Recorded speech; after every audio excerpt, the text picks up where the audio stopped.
Principle of superposition. Topic क्या है? Principle of superposition. ये क्या है वो समझिए। जैसे मान लेते हैं हम लोग पढ़े क्या कूलम्ब्स लॉ में, कूलम्ब्स लॉ में पढ़े कि 2 पॉइंट चार्ज के बीच में फोर्स लगता है। 2 पॉइंट चार्ज रहेंगे तो उसके बीच में फोर्स लगेगा K Q1 Q2 upon R square, जहां पर Q1 Q2 दोनों चार्ज है और R उसके बीच का सेपरेशन है। क्लियर? तो आखिर प्रिंसिपल ऑफ सुपरपोजिशन है क्या, इसका कूलम्ब्स लॉ से क्या रिलेशन है? तो कहने का अर्थ है, मान लेते हैं पॉइंट चार्ज Q0 है। क्या है? पॉइंट चार्ज Q0 और इसके चारों तरफ Q1 Q2 Q3 लेकर के n number of charges present है। फिर से ध्यान से सुनिए क्या दिया हुआ है कि माना कि एक पॉइंट चार्ज Q0 है और इसके चारों तरफ n number of charges present है, तो ये सभी जो है कहीं ना कहीं Q0 पर अपना फोर्स इन दोनों के बीच में, जैसे Q0 और Q1 के बीच में, Q0 और Q2 के बीच में, Q0 और Qn के बीच में, इस प्रकार सभी के बीच में अलग अलग फोर्सेस लगेंगे। बात समझ रहे हैं? जैसे आपका Q0 चार्ज है कि नहीं और इसके चारों तरफ n नंबर ऑफ चार्जेस है, तो Q0 और Q1 के बीच में, Q0 और Q2 के बीच में अलग अलग फोर्सेस लगेंगे। क्यों? क्योंकि हो सकता है सेपरेशन सेम होगा या अलग अलग भी हो सकता है, R1 R2 R3 Rn के बराबर हो सकता है। तो प्रिंसिपल ऑफ सुपरपोजिशन कहता है कि जिस पर हम लोग फोर्स निकाल रहे हैं, जैसे Q0 पर जो बल लगाया जाएगा किसके वजह से, Q1 Q2 Q3 Q4 के वजह से या कोई Qn तक के वजह से, वो सब का अलग अलग फोर्स का वेक्टर सम होगा। अलग अलग फोर्सेस का क्या होगा? Vector sum. देखिए क्या लिखा हुआ है, total force acting on A given point charge. Total force दिए गए पॉइंट चार्ज Q0 पर, जो आप लेंगे Q1 भी ले सकते हैं वहां Q0 की जगह पर, ड्यू टू किसके वजह से, ये नंबर ऑफ पॉइंट चार्जेज, जो नंबर ऑफ पॉइंट चार्जेज उपलब्ध है उसके चारों तरफ कौन है, Q1 Q2 Q3 Q4।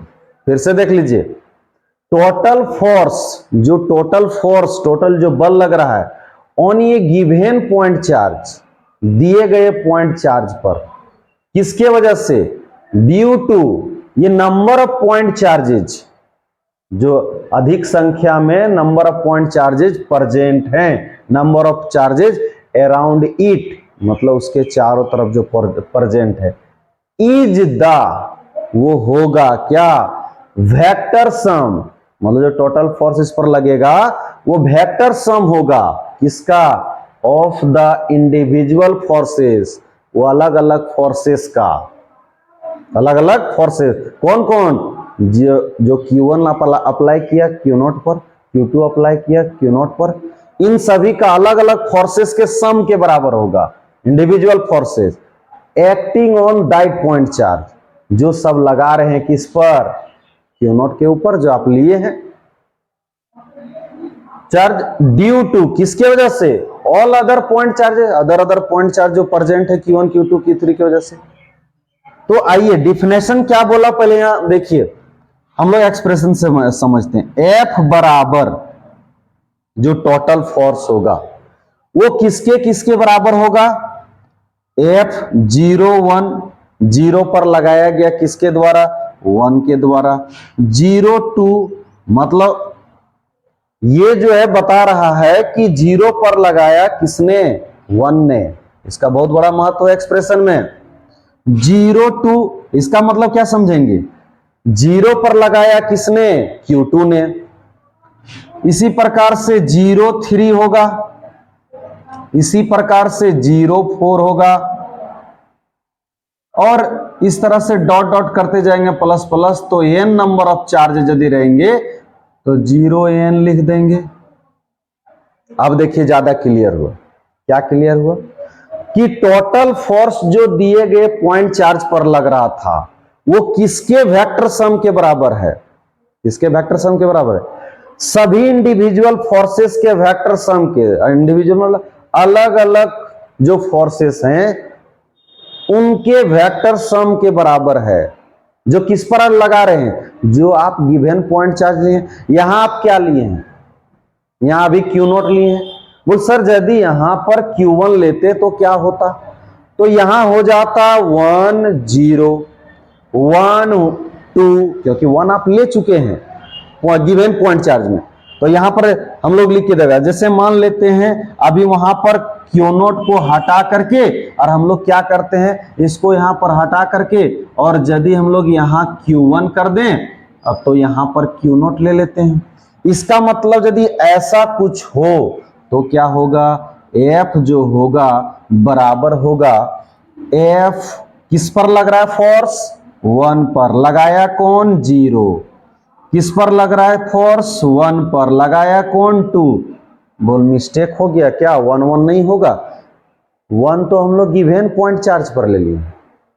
Clear हुआ, तो हम लोग क्या करेंगे इसी प्रकार से, अब इधर रेगुलर होगा 1 3 और प्लस प्लस करके इस तरह से 1 और n के बराबर होगा।